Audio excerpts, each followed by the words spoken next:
সময়টা 1947-এর জুলাই। ভারত তখনও স্বাধীন হয়নি।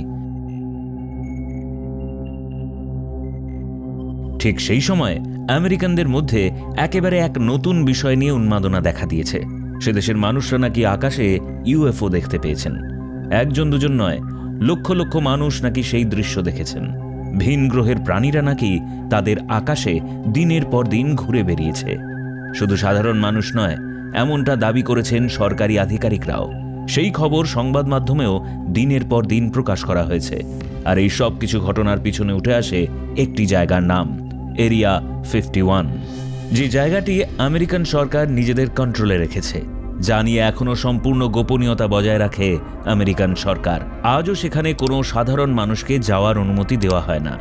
আজ এই ভিডিওতে সেই সব রহস্যের উন্মোচন করব আমরা। সত্যিই কি আমেরিকাতে এলিয়েনরা ইউএফও করে এসেছিল, নাকি এগুলো সবই গুজব? এরিয়া 51-এ এমন কি আছে? আমেরিকার কোন শহরে এরিয়া 51 অবস্থিত? সেখানে কাদের যাওয়ার অনুমতি দেওয়া হয়? সমস্ত কিছুই আলোচনা করব, তাই শেষ অবধি দেখতে থাকুন ভিডিওটি। ভিডিও শুরুর প্রথমেই আপনাকে জানতে হবে ইউএফও কি। এর অর্থ আনআইডেন্টিফাইড ফ্লাইং অবজেক্টস বা অজ্ঞাত উড়ন্ত বস্তু। প্রত্যক্ষদর্শীদের বর্ণনা অনুযায়ী পৃথিবীর নানা দেশে নানা সময় আকাশে উড়তে দেখা গেছে এগুলোকে। অনেকটা ডিস্কের মতো দেখতে এগুলো নিয়ে একাধিক গল্প, সিনেমা, টিভি ধারাবাহিক হয়েছে। যেমন জনপ্রিয় হিন্দি সিনেমা কোই মিল গয়া সিনেমাতে এমন একটি দৃশ্য দেখানো হয়েছিল। এবার আসা যাক এরিয়া 51 নিয়ে। এরিয়া 51 কি? এই এরিয়া আমেরিকার কোথায় অবস্থিত জানেন? এরিয়া 51 হলো গোপন সামরিক বিমান ঘাঁটি, যা আমেরিকার নেভাডা রাজ্যে অবস্থিত, যেটি বিখ্যাত শহর লাস ভেগাস থেকে 134 কিলোমিটার দূরে, যেটির আয়তন 30 লাখ একর। এটি অত্যন্ত গোপন গবেষণা এবং পরীক্ষণ কেন্দ্র, যা ইউএস এয়ারফোর্স পরিচালনা করে। এখানে নতুন বিমান প্রযুক্তি, স্টেলথ বিমান, ড্রোন এবং অন্যান্য আধুনিক প্রযুক্তির পরীক্ষা করা হয়। তবে এরিয়া 51 নিয়ে কেন এত গোপনীয়তা আমেরিকান সরকারের? কি আছে এখানে? এর গোপনীয়তা এতটাই বেশি যে এটি তৈরির 50 বছর পরেও মার্কিন সরকার স্বীকার করেনি এরিয়া 51 নামে কোনো জায়গার অস্তিত্ব আছে মার্কিন মুলুকে। কিন্তু 2013 সালে এসে 44তম মার্কিন প্রেসিডেন্ট বারাক ওবামা প্রথম এরিয়া 51-এর কথা স্বীকার করে নেন। তবে সেটা ওই স্বীকারোক্তি পর্যন্তই থাকে। কি আছে এরিয়া 51-এর ভেতর তা জানার অধিকার এখনও দেওয়া হয়নি খোদ মার্কিন জনগণকেই। রুশ গোয়েন্দাদের সূত্রে দাবি করা হয় এটা একটা মার্কিন বিমান ঘাঁটি। আর 10টা সাধারণ ঘাঁটির মতো নয়, এখানে তৈরি হয় যুদ্ধ বিমান এবং তা পরীক্ষা করা হয় অত্যন্ত গোপনীয়ভাবে। এখানে তৈরি হয় আধুনিক প্রযুক্তির সব মারণাস্ত্র। এখানে কি এলিয়েন আসে? এরিয়া 51-কে ঘিরে সবচেয়ে বড় গুজবটা হলো এলিয়েন। অনেকেই মনে করেন ভিন গ্রহের প্রাণীদের কোনো নভোযান বা ইউএফও আমেরিকায় ভেঙে পড়ে। মার্কিন আর্মি নভোযান সহ জীবিত অথবা মৃত এলিয়েনদের ধরে এনে এখানে গবেষণা করছে। সেটা করা হচ্ছে এরিয়া 51-এর অনেক ভেতরে। আবার অনেকে বলেন ভিন গ্রহের বুদ্ধিমান প্রাণীরা এখানে এসে মার্কিন বিজ্ঞানীদের সঙ্গে যৌথ গবেষণা করছে। তৃতীয় গুজবটা হলো চাঁদ অভিযান নিয়ে। দ্বিতীয় বিশ্বযুদ্ধের পর রুশ মার্কিন স্নায়ুযুদ্ধ শুরু হয়, যেটা কোল্ড ওয়ার বলে অভিহিত করেন বিশেষজ্ঞরা। গত শতাব্দীর 50-এর দশকে স্নায়ুযুদ্ধ শুরু হয় মহাকাশ অভিযান নিয়েও। মহাশূন্য জয়ে উঠে পড়ে লাগে দুই দেশ। কিন্তু যুক্তরাষ্ট্রকে টেক্কা দিয়ে সোভিয়েত ইউনিয়ন প্রথম মহাকাশে মনুষ্য অভিযান চালায়। 1961 সালের 12 এপ্রিল পৃথিবীর কক্ষপথে ভ্রমণ করেন ইউরি গ্যাগারিন। এই হার যুক্তরাষ্ট্র মানতে পারেনি। 35তম প্রেসিডেন্ট জন এফ কেনেডি ঘোষণা করেন দ্রুতই যুক্তরাষ্ট্র চাঁদে মানুষ পাঠাবে। সেই ঘোষণার বাস্তবায়ন হয় দ্রুতই। ততদিনে অবশ্য ঘাতকের গুলিতে নিহত হয়েছেন কেনেডি। 1969 সালের 20 জুলাই চাঁদে পা রাখেন মার্কিন নভোচারী নীল আর্মস্ট্রং আর বাজ অলড্রিন।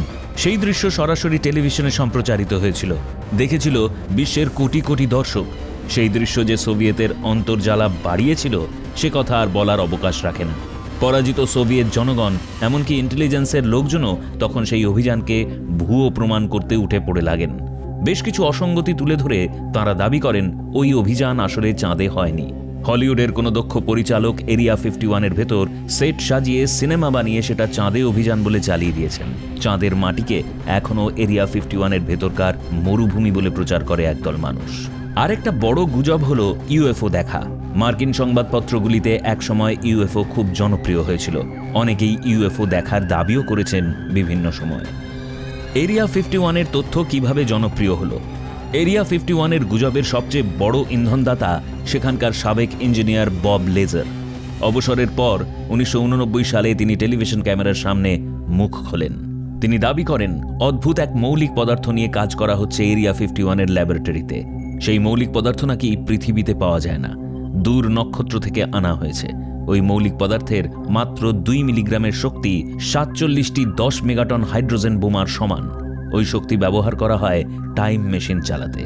লেজারের দাবি টাইম মেশিনও নাকি বানিয়ে ফেলেছেন ওখানকার বিজ্ঞানীরা। এর সাহায্যে নাকি সময়কে স্থির রাখা যায়। লেজার দাবি করেন তিনি এর ভেতরে যে গবেষণাগার রয়েছে সেখানে কাজ করতেন। একবার এক গোপন ল্যাবরেটরিতে তিনি উঁকি দিয়ে দেখতে পেয়েছিলেন অদ্ভুত একটি প্রাণী, ধূসর রঙের খাটো এক ভিন গ্রহীকে। পৃথিবীর বিজ্ঞানীদের সঙ্গে দাঁড়িয়েছিল সে। তার সবচেয়ে আজব দাবিটি ছিল এলিয়েনদের একটা বিধ্বস্ত সুপারক্রাফট আছে এরিয়া 51-এর গবেষণাগারে। লেজার দাবি করেন এসব গবেষণা লুকিয়ে দেখতে গিয়ে একদিন তিনি ধরা পড়ে যান। ফলে আরও বিস্তারিত কিছু দেখার সৌভাগ্য তাঁর হয়নি। সেই সঙ্গে চর্চায় আসে রসওয়েল দুর্ঘটনা। 1947 সালের 8ই এপ্রিল যুক্তরাষ্ট্রের নিউ মেক্সিকোর রসওয়েল মরুভূমিতে নাকি একটি ভিনগ্রহী ফ্লাইং সসার বিধ্বস্ত হয়। গুজব বিশ্বাসীরা মনে করে এখান থেকে এরিয়া 51-এর বিজ্ঞানীরা বিধ্বস্ত সুপারক্রাফট আর এলিয়েনদের মৃতদেহ সংগ্রহ করে গবেষণার জন্য। আসল সত্য কি? এর ভেতরে গোপন পরীক্ষা নিরীক্ষা চলে। বেশিরভাগ গবেষণাই আধুনিক সব অস্ত্র, যুদ্ধবিমান আর নতুন প্রযুক্তি উদ্ভাবন নিয়ে। এলিয়েন নিয়ে গবেষণাও হয়তো চলতে পারে, কিন্তু এর জন্য এত গোপনীয়তার কেন দরকার হবে? ভিনগ্রহী খোঁজা ও অত্যাধুনিক সুপারক্রাফট তৈরির জন্য নাসার চেয়ে ভালো প্রতিষ্ঠান দ্বিতীয়টি নেই। আর সম্ভাব্য এলিয়েনের আক্রমণ প্রতিহত করতে গোটা বিশ্বের একসঙ্গে কাজ করতে হবে। এলিয়েনদের মৃতদেহ নিয়ে গবেষণা বা এলিয়েনদের সঙ্গে যৌথভাবে গবেষণা করা, উড়ন্ত সসার বা ইউএফও বিধ্বস্ত হওয়া, এগুলো গুজব ছাড়া কিছুই নয়। এই যুগে চীন, রাশিয়া, ভারত, জাপান বা ইউরোপের হাতেও এত সব উন্নত প্রযুক্তি আছে, সেগুলো ফাঁকি দিয়ে এলিয়েনরা শুধু মার্কিনদের সঙ্গে যোগাযোগ করবে, এটা শুধু কল্পবিজ্ঞানেই সম্ভব। বব লেজারের বয়ানকেও আমল দেওয়ারও কিচ্ছু নেই। যুক্তরাষ্ট্র সরকারই তাঁর মানসিক সুস্থতা নিয়ে প্রশ্ন তোলে। নিরাপত্তা ও প্রযুক্তি বিশ্লেষকেরা মনে করেন এরিয়া 51-এর গুজবটা আসলে মার্কিনরা ইচ্ছে করে ছড়িয়েছে। গুজবের আড়ালে তলে তলে তারা প্রতিদ্বন্দ্বীকে শায়েস্তা করার প্রযুক্তি উদ্ভাবন করছে। তো বন্ধুরা, কেমন লাগলো আজকের ভিডিও জানান আমাদের।